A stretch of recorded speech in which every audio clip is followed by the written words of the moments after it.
What I'd like to do is just go back a little bit first to cite my historical connection with African American studies in 1972.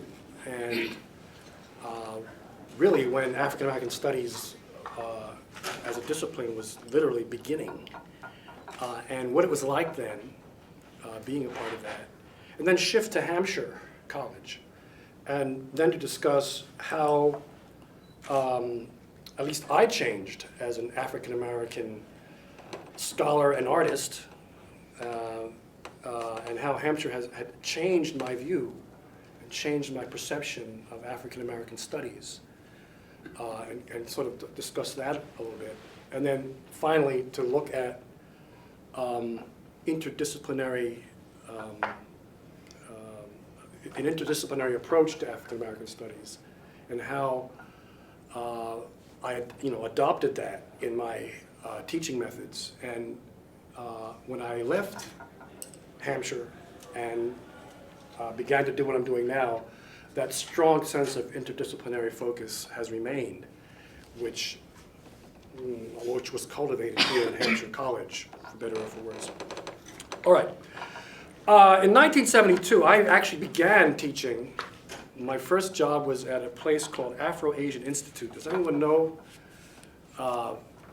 That was the original name for, some of you might know, the Department of African American Studies at Temple University, made famous by Molefi Asante in his text, Afrocentricity. Of course, there were other well-known professors who came through there. Joyce Ann Joyce, for example, and Tran Van Din, who was a professor there when I was beginning my career. And I'm citing that institution because literally that, for me, is when Black studies began. And I'm also citing Afro-Asian Institute because it was completely different. We didn't use the term African American studies. We used the term Black studies or Afro-American studies. The orientation of the Afro-Asian Institute was very political.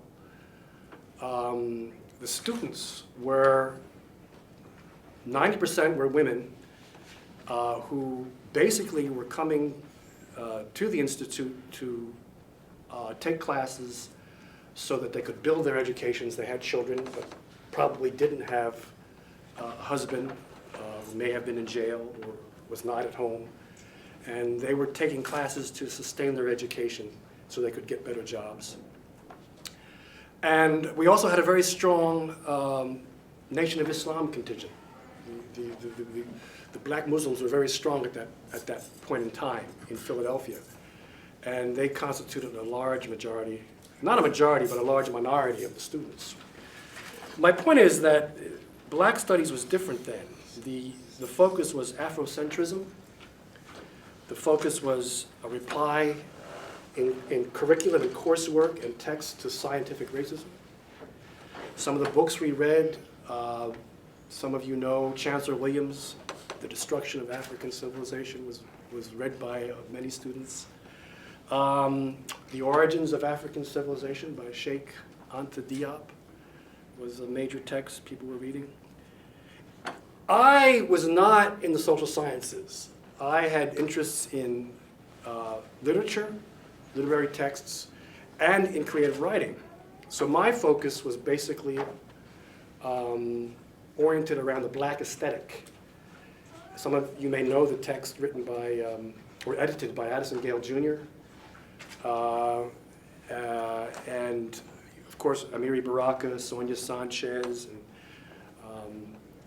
Hakeem Madhubuti were key figures. They would come to the Institute and speak. Madhubuti came, gave a rousing speech to the students about the issues of the day, which were racial. And there was a struggle going on. I mean, we were not just taking classes. We were deeply involved in a struggle with the Temple administration. And that was just, if not more important than coming to classes and teaching and having exams. There was a very intense political struggle. And basically the political struggle was that Afro-Asian Institute was not considered to be an academic program. It was not a bona fide department. It was something separate from Temple University. And we were struggling to get the Afro-Asian Institute accepted as a valid academic discipline. And therein was the fight, therein was the battle line. And at the same time, we were struggling among ourselves. At the time, when I began teaching, Afro-Asian Institute the chair was a Professor Ayaga, political scientist. He got into a very bitter dispute with Alfred Malaya, another political scientist. And they fought tooth and nail to take control of the department. And that went on for years and years and years and years and years.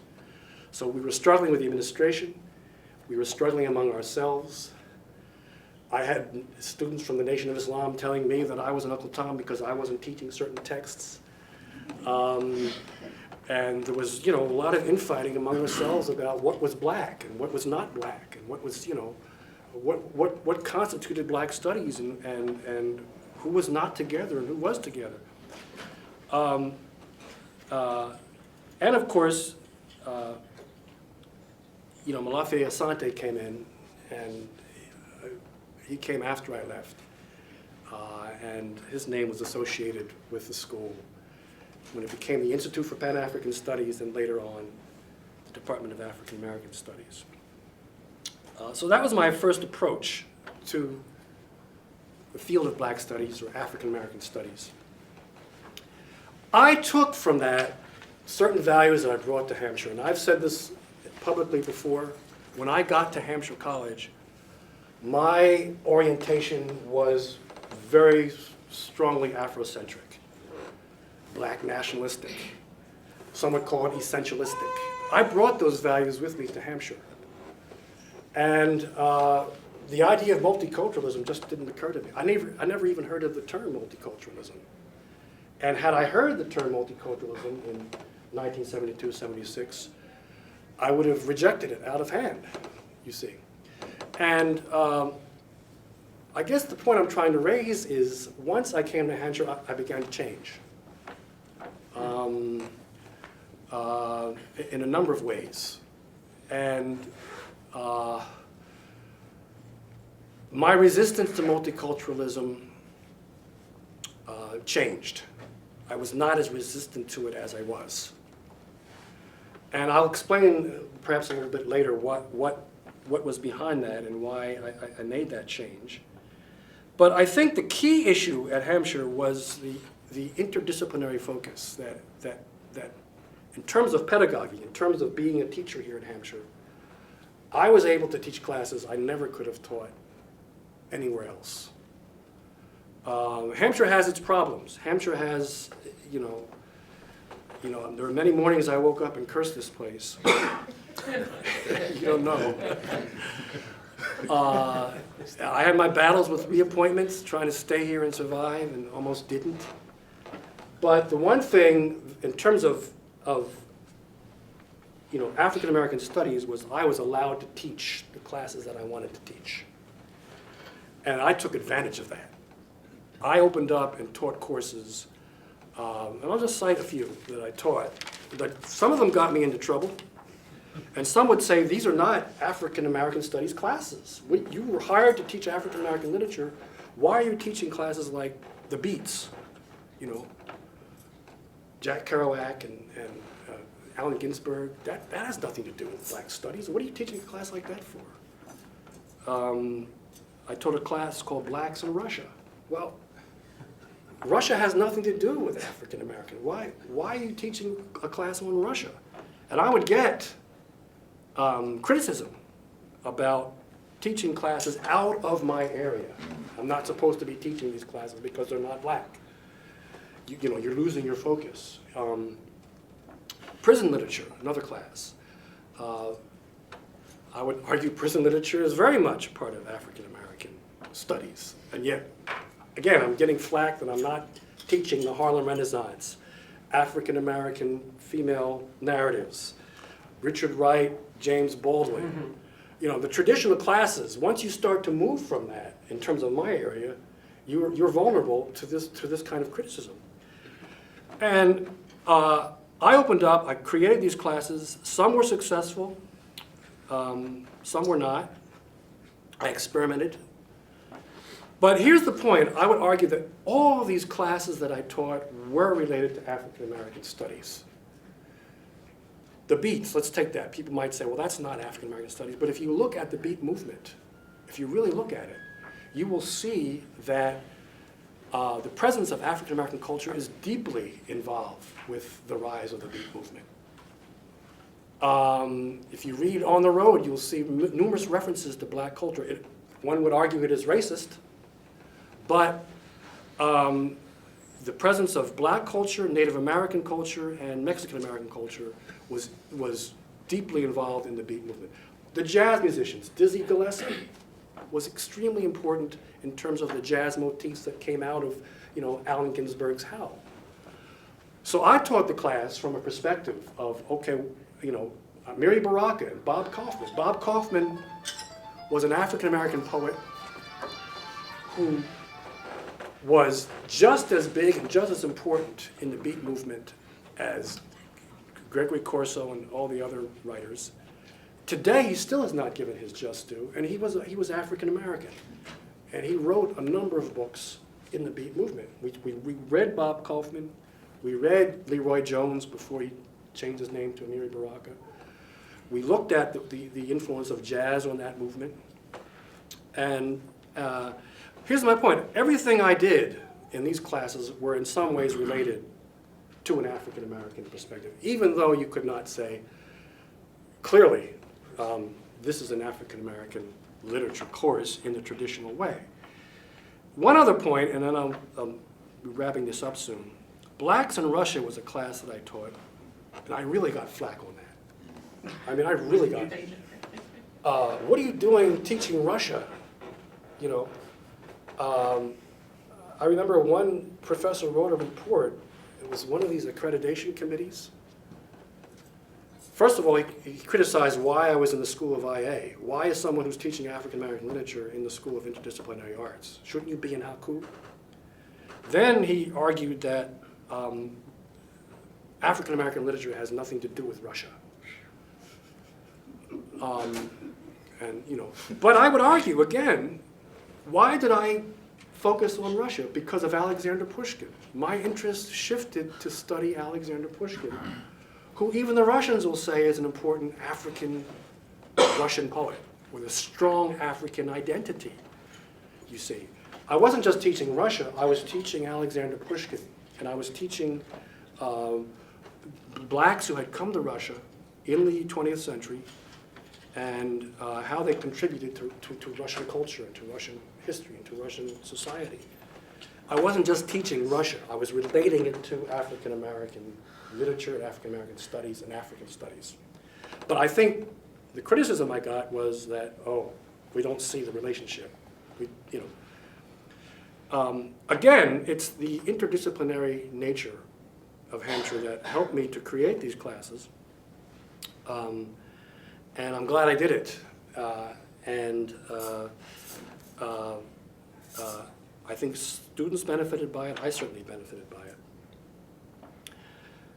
Now, in terms of student response, and then I'll shift to my current interests, one thing I noticed, a big difference at Hampshire, between Hampshire and when I taught at Afro-Asian Institute.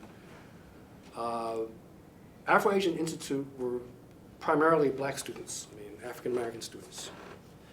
I got to Hampshire, and the students were Caucasian. So I think there was some difference in that as well. Politically, I would say one of my functions, and you know, others can argue for or against this, you know, different from the Afro-Asian Institute, one of my functions here at Hampshire was I wasn't just being hired to teach classes, whether it's, you could argue it's African American or not. I was also being hired politically to put out fires when African American students had problems, had troubles. You see, it was not just a teaching position. That was different, it seems to me, from what I was doing at Afro-Asian Institute. My role here was not just to teach, my role here was to be involved with the black students and to help them navigate this complex and difficult environment. And that was just as important, if not more important, than teaching classes. One thing that I have a criticism about in terms of black studies or African American studies here is when I taught it at Hampshire, I don't know where the black studies program is located. Was it in Haku or social science? We didn't really have, it was a very nebulous kind of program. And if I'm not mistaken, you know, if you looked at the catalog, the professors who were listed as being teachers in the African American Studies program, it seemed to me were professors who were in that, who without being asked, their names were included because they were black, you know, or because they had taught a class that had some kind of African orientation. You're put into the African American Studies. Now, did anyone approach me or someone else and say, do you want to be in the African American Studies program? No. We were sort of lumped in the program together, right? Without any discussion and without any meetings as to what we were as a program. And I would look at the catalog and say, oh, there's African American Studies. Who wrote that? I certainly didn't write it. You know, so we didn't have at Hampshire, you know, and maybe Chris can speak about institutionalizing African American Studies in a more systematic way. We didn't have it when I was here. It was haphazard and unclear. Despite the fact that I applaud the fact that I could teach these interdisciplinary courses, and I learned from that. All right, I'm going to come to a conclusion here. Right now, I'm no longer teaching, but I would argue that the interdisciplinary nature of African American studies is still with me very much. And I want to give two examples. One is that my African American studies is non-theoretical now. It's non-academic. I've been saying all morning to people that I haven't been in a classroom like this for a year. The people that I talk to and interact with on a day-to-day basis are not academics. They're black people, Puerto Rican people, Irish people who are dealing with day-to-day realistic problems, day-to-day reality, and you know, financial problems, relative problems, psychological problems, sexual problems.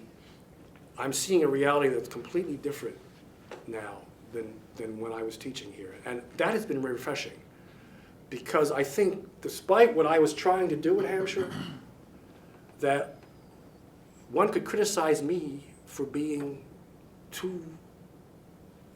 having my head too much in a theoretical cloud. I didn't see reality until now, what people face. And that's been good. That has grounded me in the reality of African Americans and others that I didn't have. It's not just all about a classroom exercise, where you can put some figures on the board and talk. There's a whole other reality out there. And I would argue that what African American studies perhaps needs to do is find ways to root itself into the communities, to root itself away from a mere academic reality, and to find ways to connect to people who are not necessarily students in colleges and universities. And to me, that's very important to the future of African American studies. And finally, again, focusing on the interdisciplinary nature of African American studies and how important that's been to me.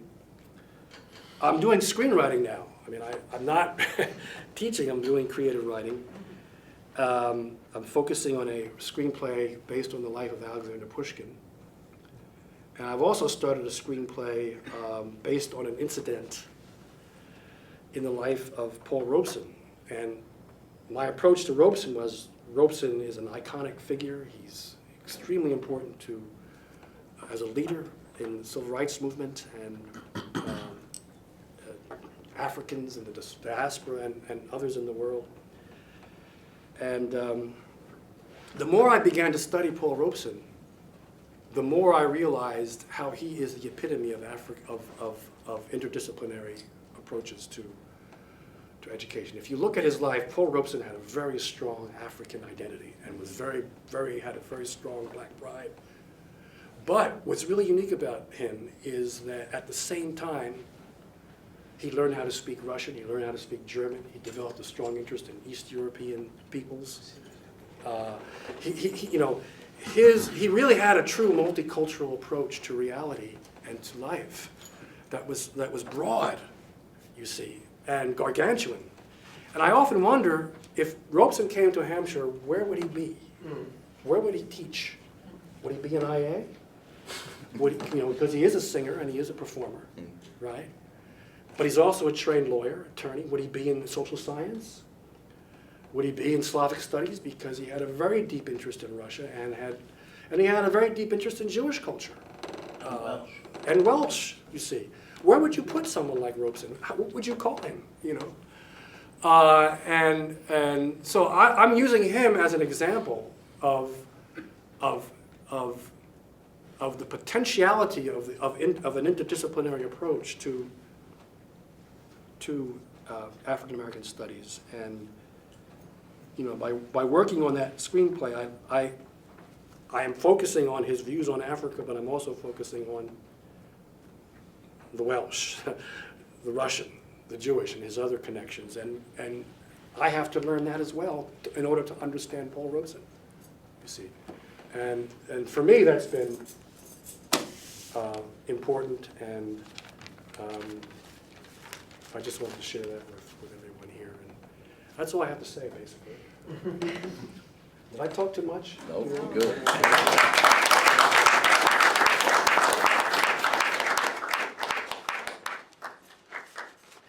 You're down in Philly. Chris Tinson. Right, Yep, right. good to see you. I'm a historian. I got my degrees in ethnic studies and in African American studies from UMass. And I point that out because what Bob was mentioning about the interdisciplinary nature of ethnic studies or nature of black studies is something that we still wrestle with. A lot of people still are kind of trapped, I would say, or stuck in a kind of disciplinary focus. So you have a lot of people saying, hey, I'm a historian, and I don't know about this African American stuff, or I'm a political scientist, and I don't know about this African American stuff, but I guess I do that too. And so a lot of people are still stuck in that. But I'm proud to say that, I use the term African American Studies Scholar, or Black Studies Scholar. And in that sense, it kind of encompasses, for me at least, the interdisciplinary nature and the fact that we move in and out of disciplines, and that's what academics and intellectual life is all about, should be. When I came here, I came as an adjunct, finishing up my PhD at UMass in the African American Studies Department, and because of a lot of shifts that were going on the campus here, and a lot of the need, people leaving and taking time off or phasing out retirement, they needed some classes filled. And so I was one of the graduate students who came in and started to teach a class once a semester since 2005. And last year, a line opened up in social sciences. And so, I went through the process of applying and et cetera, and that's how I came to Hampshire College as a full-time assistant professor. There's so many things I want to get to in the question and answer around Bob's history. One of the things that I've been working on my own since I got here is this very question is, what has Black Studies been here at Hampshire College? And because we have, the flagship institution, UMass, down the road, and arguably a small Ivy flagship, Amherst College down the road, and Mount Holyoke with its history, and Smith with its history. As the new kids on the block at Hampshire College starting in 1965, 1970, we don't get a lot of props for being a key site of, or key participant in the Black Studies endeavor in the Valley from the very beginning. And so one of the things that I've been researching, using our Hampshire College archives, and thanks to Susan Dayall, she's great, who put me in contact with the 5 college archivists down at 5 Colleges, Inc., Carol Elman, who's also great. We do have files and records of, Black Studies something here at Hampshire College. A number of very notable faculty members have come here and taught for a number of years. And so what I've been doing recently is just going back through those old files, minutes from the dean's meetings, some stuff that's been cleared from the president's office, to look at how we actually got our first Black Studies faculty members here at the college. And it's been some interesting stuff. And so I'm gonna locate a little bit of that in the context of what was going on in the Valley in the late 60s and the early 70s. Much of the Black Studies activity that occurred in the 5 colleges came as a result of a collaboration between students, students' demands, and some faculty demands, who were basically riding the tidal wave of the Black Studies movement that occurred in the late 60s. And really jumping off at San Francisco State, where to this day they have still the only college of ethnic studies in the country, established in 1968. I went there for my master's degree. And by the time the late 60s, 1969, the early 70s rolls around, the colleges here in the Valley are really thinking deeply about how Black Studies will be incorporated into a lot of the things that we've been doing here. And a number of faculty from around the area came together through a series of meetings. I'm making it seem real simple here, but there's a lot of documentation, a lot of arguments, a lot of discussions, a lot of mischaracterizations, et cetera, that fill into this history as well. The planning committee for the college, before we opened our doors here in 1968, the planning committee had, in that year, decided, based on some reports, that Black Studies was a burgeoning field that needed some serious attention. And so the issue for Hampshire College then became, how can we create something that seems like a program or seems like a department in the structure, the school structure and the divisional structure that we have here. And so that was a discussion way back in 1968. That was even a discussion according to the presidential files. By the time, the next year rolls around, there's serious discussions about appointing people to what was then, appointing campus representatives to what was then a ad hoc committee that was going to investigate how would you go about instituting the Black Studies program at Hampshire College and in the 5 colleges. And Professor Patterson, or President Patterson, excuse me, basically asked one faculty member and one staff person if they serve on this committee to see how Black Studies could come to Hampshire College. The person that was chosen was Robert Vanderlip. I think that's how you pronounce his last name. And it's Vanderlip, excuse me, thank you. California accent. And a staff member named Andrea Wright, who were the 2 representatives to the 5 college committee, who were in discussions around, how can we implement Black Studies here. A huge document was produced by folks mostly at UMass, Mike Delwell, William Julius Wilson, and a number of other faculty and some graduate students put together a nice thick document with a very thorough program for implementation, justifying it, giving rationale, having a plan for hiring faculty, even compiling a book list or tentative bibliography around which, a series of studies could be created. Du Bois obviously was at the heart of that, and the department over there was named after W.B. Du Bois. But a lot of other things happened during the same time, and that is students were occupying buildings and trying to demand black studies at their schools. And so this happened at Amherst College, this obviously happened at UMass, and it also happened at Mount Holyoke. And they caused such alarm that President Patterson had pretty much an event of an occupation memo drafted up, in which he told faculty, look, if you hear about this, don't come to campus. And if you happen to be on campus, please vacate your office and do it all in good cheer. And that's how the memo ends. But you could tell that folks were pretty alarmed, but they knew that the momentum to create black studies here in the Valley, had gained such traction that there was no turning back. So it was just about how was it going to be implemented, not if it was going to be implemented. So at the same time, the discussion becomes, who's the faculty who are going to teach this?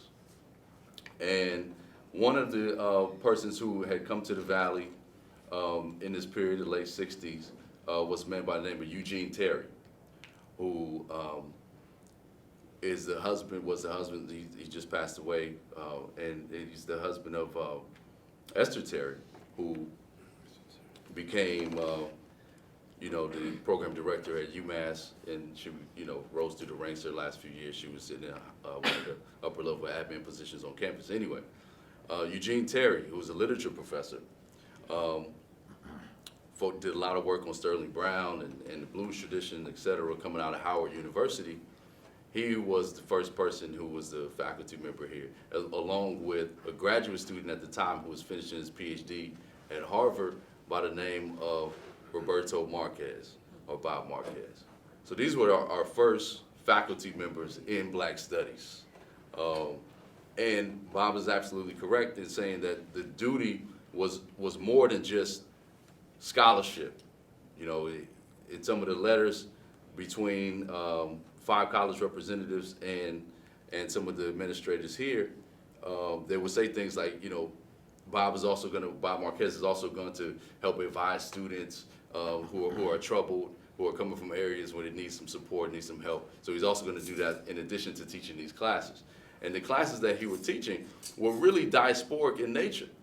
Both of them were teaching classes that were really diasporic in nature. Shortly thereafter, who comes? Gloria Joseph is added to the faculty.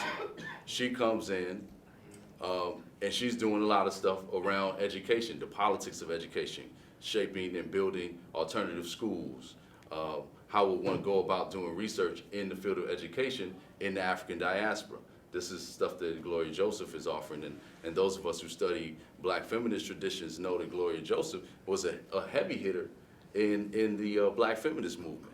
I mean, it's serious. I think she's back in the Caribbean now, if I'm not mistaken, but even in the 1980s, she and other faculty members always collaborated and did work. She published a book in 1981 with Jill Lewis here on the, I forget the title, but it's about feminism from white women's perspective, feminism from black women's perspective, and they're looking at some of the convergences and some of the differences in that book. So the point that I'm trying to raise is that not only was there a lot of collaborative work, but there was just a lot of activity in general in the 1970s, in the 1980s, and 90s, we could argue, around black studies, research, teaching, pedagogy, the whole bit. There was a number of conferences that were held also in the early 80s and even late 70s. You had people like Bob Chrisman come, who was the editor and publisher of the Black Scholar. He came. And on that note of scholarship, one of the things that we in this area published that was a tremendous gift to black studies was a journal called Contributions in Black Studies. The first issue appeared in the summer of 1975. And that journal was published for about 20 years, and just it closed down in the late 90s. Now, even though I'm saying there's a lot of activity, there was also some problems and stuff in really trying to develop a coherent 5-college Black Studies program. That was always a point of contention, even though you had a lot of people who were at the table who really were invested in really developing something. So what are we talking about? Sequencing courses, actually developing a major. In 1974, Barbara Turlington, who was dean of the college then from 1973 to 1976, I believe, she had written a letter to Professor John Bracey at UMass, who was then the chairperson of the 5-college committee, basically saying that the academic council, it was called, which was a small group of the faculty here at Hampshire who had been evaluating the Black Studies project, that they had approved doing something like a 5-college Black Studies major. And so where students would conceivably be able to take classes in all of the colleges and get a degree, much like a certificate program will work today. But it was actually a Bachelor of Arts, degree. And so that was offered. People said, hey, we want to do this, but because of the particular institutional frameworks that every college had, from what I've been able to find so far, nothing really surfaced and cohered as a 5-college degree in Black Studies. Even though the schools, Smith College, Mount Holyoke, Amherst College, UMass, obviously had degree granting programs. And of course, I want to talk more about that as we go on. Let's see, what else? In terms of the publications, we also have to keep in mind of the 5-college. It was mostly based at UMass, but it was definitely a 5-college. It represents the 5-college initiatives in Black Studies, and that was Drum magazine. Drum, which was published with a collection of students and faculty at UMass. Nelson Stevens, world-renowned artist, who was pretty much the person who came on board and really made it pop, as it were. And they published poetry, they published interviews, they published hard-hitting articles, etc. A lot on the prison literature, a lot on Black arts movement, politics, etc. So the Black aesthetic, this was part of the period. But the other thing that was really part of the glue was a concept of the third world. And a lot of our faculty here in social sciences, Frank included, used to participate in this mega course kind of called the Third World. And it drew a lot of attention, a lot of attraction to this concept. But it was a way of really bridging a lot of the differences, if you will, between, say, like, Latino studies or Hispanic literature studies, Native American studies, Black studies, etc. It was a way in which those things it was a place where you could talk about race, class, political economy, globalization, all those things in that particular type of class. Picking up from that, I'm just going to fast forward to what we're trying to do now is trying to really think about what are some of the lessons that we can learn from this past history and this past attempt to really develop something that's along the lines of a program here at Hampshire. And so we came up with a course called Freedom Dreams. And so we're going to do a similar thing where we look at Black feminism, look at Black aesthetics, we look at Black political economy, et cetera. We look at art and aesthetics and performance history and theory, all in a semester course or a year-long course. And this is something that we're still developing. So I think the best descriptor that I could say about Hampshire College and its relationship to Black studies is captured by the term improv. And it's not improv in the sense of a comedy act. It's improv in the sense that you have to improvise in order to stay up to date, up to speed with what's going on in the field.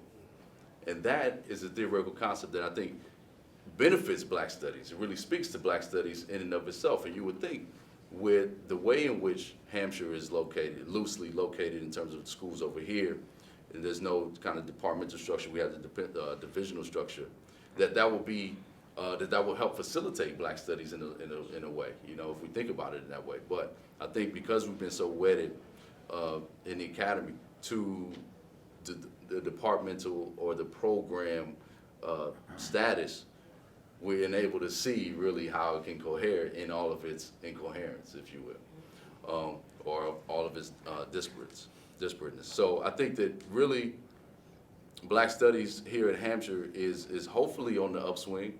All movements have ebbs and flows, and hopefully we're in the moment of flow, because otherwise I'll be looking for a job soon. But the idea is that the field is growing.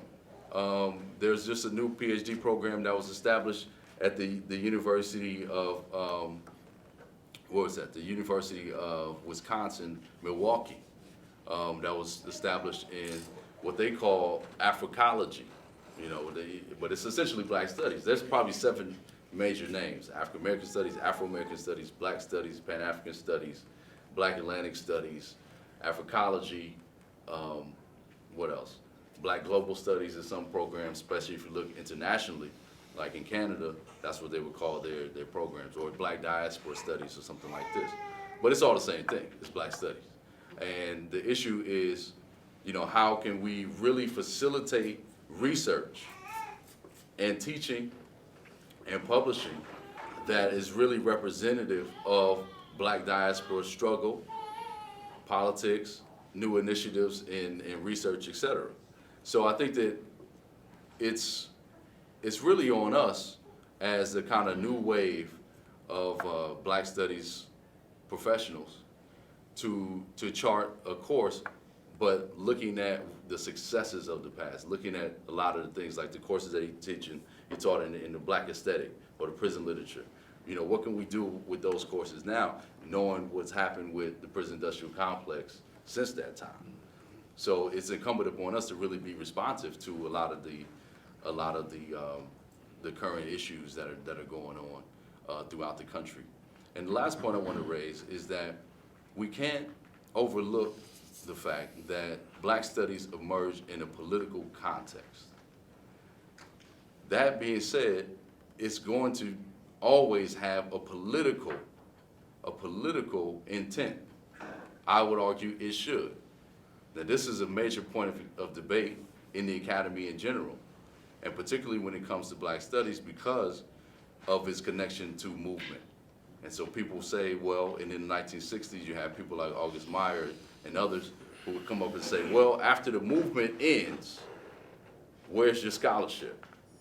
So in many respects, we have to do both. You have to have top-notch, cutting-edge scholarship, develop students who can conduct research on their own, sound research, publish, and still maintain the purpose of community commitment, relationships, building sustainable relationships with the communities. This should be Black Studies. This should be on the agenda for Black Studies for the next 40 years.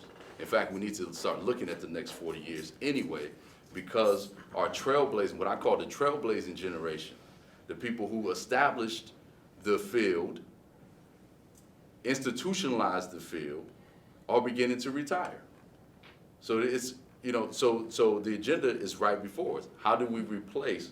If we can't replace, how do we add on and extend what that trailblazing generation was able to accomplish? Because if we look at places like Arizona, we can see that ethnic studies, Black studies, is under siege. If scholars aren't prepared to meet that challenge, then perhaps we won't be here in 40 years. But I think that the ball's in our court, and it's going to stay in our court as long as we want it. I figured that was my only way to work in the Lakers Celtics. But anyway, I'll stop there, and hopefully we can have some discussion in Q&A. Thank you. Well, I was going to kind of approach it by talking about what the grounding that I had here at Hampshire, how that kind of influenced me in the scholarship that I do in African American studies, particularly in history. And I just want to make a couple points and things maybe to think about what a student coming out of this institution really gained from this. And my first formal introduction was actually through Mike Ford's class on Black politics, where we read in 1992, I remember reading a history of the Student Nonviolent Coordinating Committee. I remember reading Fire on the Prairie about Harold Washington's historic campaign in Chicago, which has a lot to teach people about the kind of political climate that then Barack Obama came out of as well, and the changes in grassroots coalition building. And I think we also read Black Feminist Thought, which I believe is a canonical text that had just come out in 1991. So, but more than those texts, I remember these far-ranging, heated, sometimes painful discussions about race and power, and how ideas about race form, how they're historically contextualized and dependent, and then also how they carry real power in the world. And those discussions, I think, probably stuck with me more than the individual texts, because as I move forward now and I've attended and taught in a variety of institutions, those are discussions that are obviously relevant to all disciplines, right? Just they're relevant to being a human in the world, but they're discussions that often African American studies programs really carry the burden of having and creating an infrastructure for. And I think that's a question as the field moves forward. Is that something that discipline wants to hold on to, or is it something that other disciplines also need to pick up and run with? So these are things I was carrying with me as I left Hampshire, kind of went out into the world, and after a few years went back to graduate school to study history. And my research is shaped by questions about what happened to urban Black communities in the aftermath of the long hot summers of the 1960s, the urban uprisings that unfolded throughout the mid-60s. And I was particularly interested in the city of Newark, New Jersey. And partly because there's a quote by Newark, New Jersey's first African-American mayor, Kenneth Gibson, that he delivered in 1970 that kind of sticks with me. And Gibson was part of this generation of pioneering Black mayors who kind of ride to victory on the momentum of the Civil Rights Movement, the Black Power movement in the late 60s. And he begins his first term as mayor, and his city has kind of come to epitomize the urban crisis. And when asked about where Newark is going, he says, wherever American cities are going, Newark will get there first. So, that's quite a rich statement. And, so until recently, I would say that the conclusion to Gibson's remarks have been very easy to gauge, because if you looked at any ranking of cities from public health, education, crime, quality of life, unemployment, Newark is basically at the top of anything bad and the bottom of anything good, right? So that was the kind of situation that I was looking at as I began my research. But I kind of wanted to turn this around. And, you think that what happened after in the 1960s and 70s is the city's really struggling. I mean, there's still people, living there, carrying on a civil society, trying to build a new one. So what does that history reveal to us about the African-American freedom struggle through the end of the 20th century and the fate of American cities? So that's when I realized that a lot of my Hampshire research skills really came in handy, because whereas in graduate school, there are a lot of sort of petty arguments, and I'm not saying that disciplines are always, the enemy of the scholar. Disciplines are important for teaching you how to use tools, but there'd be petty discussions about how intellectual historians approach things one way, social historians another. And coming out of Hampshire, I mean, I would just sit there and just think, at Hampshire you just throw everything at, you look at the material culture, you go listen to radio, you find documentaries, if you're studying dance, you learn how to do contact improv. I mean, you just throw everything at your subject. So that's kind of how I approached it. And once I started doing that, I did a lot of oral history with people who were active in the city in the 60s and 70s. But then that led me all over the country, right, to the National Archives in Maryland, and to the Jimmy Carter Presidential Archives in Atlanta, to the Wisconsin Historical Society, which has this really rich archive of left-wing community organizations.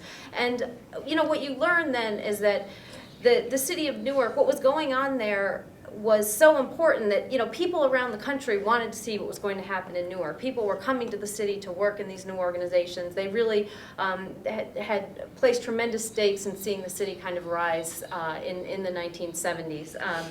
And, you know, that's something that's, you know, kind of old hat to people who were there at the time working on the ground, but in the depictions of the city that followed, that wasn't the case. So I think turning that around, I mean, without kind of minimizing the deep trauma that people in the city suffered during that period, I mean, it's not just a kind of beleaguered statistic, but it's also this city that's a source of dynamism and that people are excited about. So I think that was one thing that Hampshire taught me is to sort of turn questions over. And I'm not certainly arguing that no other university teaches students to do that, but I think it takes a lot longer sometimes when you haven't had this kind of grounding, right? You have to go through all these phases of scholarly deference and fiddling around with these kind of debates that I think are sometimes irrelevant to really start to turn that question over. I guess I'm going to kind of end a little sooner because I want to leave time for question and answer. But I wanted to end by talking a little bit about why I think, for me, Hampshire and African American studies are so intertwined. I mean, not just in my own experience, but I think as a sort of methodology for thinking about the field. And Professor Manning Marable has argued that the field, his definition of African American studies focuses on these three characteristic functions. He says it's descriptive, it's corrective. In other words, it's correcting the misrepresentations, the ignorance that characterize the depictions of black people in the world for so long. And it's prescriptive, meaning that it's a field that produces scholarship that has traction in the real world, right? And I think you could argue that definition of African American studies is in itself a little bit narrow, right? It can do a lot of other things besides those three functions. But I think that what I admire about that is that it has a kind of sense of the sustained critical engagement that I believe, you know, that Chris, you mentioned a little bit towards the end of your talk. And that's something that I think really attracts the students that I teach now to the field. And, you know, they want to be, African American Studies is the first field, place where they've taken courses, where they're drawing from all different kinds of fields, and, you know, where they're really encouraged at all different levels to think of the consequence that scholarship has in the world, and to think about historical authorship in complicated ways. And that's especially, I think, the case when you do like we do recent history, where you're talking to people who are deeply engaged in the battles that you're chronicling, and you have to really balance this question of authorship when it comes down to you, the author, writing this text. You know, who's the different kinds of kind of edits that themselves are power struggles, and those are things that I think at Hampshire the students and the professors were kind of unafraid to really grapple with those issues. So I'm sorry to kind of cram this all together, but I think I'll end there and you know, open it up for questions and comments. Thank you.